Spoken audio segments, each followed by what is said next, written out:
You walked out that door.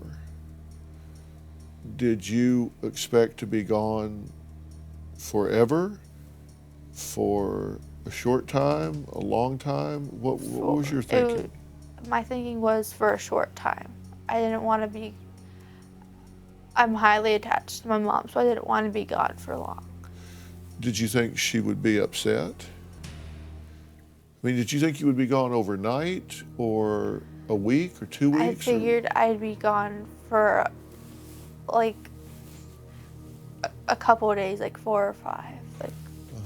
Did you plan to call her and tell her? Yes, I did. You were going to call and say, hey, I'm where? I was going to tell her that I was just with a friend and that I'd be home soon. And what was going to be your explanation? I hadn't really thought that far. You didn't really have a plan, but you were going to let her know you were okay. Yes. You walked to the car. What kind of car? It was a Ford Focus. Okay, small car. Yeah. All right, so tell me what you're thinking as you're approaching this car. Take me through that moment. Were you scared, excited? I was scared and excited, but I was more scared, like, because I wasn't for sure if it had been what I wanted to do. And so I didn't get in the car right away because I got like really shaky. And so I told him, like, I'm just gonna talk to you while I'm outside the car and you're inside the car. And then he seemed like caring and like open with everything, and he made me feel comfortable. So that was kind of like a trigger, and then I got it. What'd you do with the dog? She was hooked up in the backyard. So you didn't walk the dog, you just hooked the dog up. Okay. So how long did you talk to him before you got in the car? About, I'd say 5-10 minutes. Okay.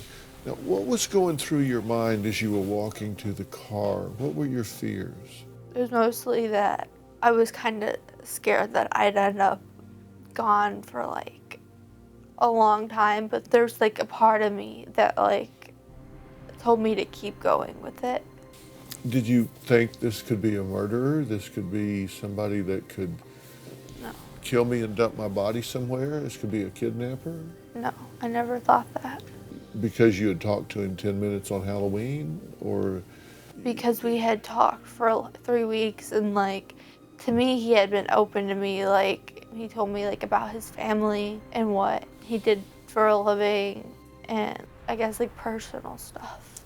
Did you ask yourself, some guy in his 20s wanting to be with a 15-year-old girl, which on its face is a crime, did that make you wonder what kind of 20-something would want to be with a 15-year-old girl? Kinda. Because you told you he was in his 20s, right? We know now he's 40, but he told you he was in his 20s. Did you wonder what kind of adult in their 20s would want to be with a 15-year-old girl? It never crossed my mind. It didn't cross your mind? No. Yeah. So what was it he said that made you feel comfortable enough to get in the car? He'd like just joke around. He like made me laugh, and he told me that like he fully understood my situations. And so that was like the push.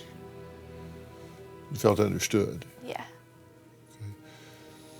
So you got in the car, and he drives away. And what happened then? We had gotten on the highway, and he told me to take my SIM card out of my phone, and so I did.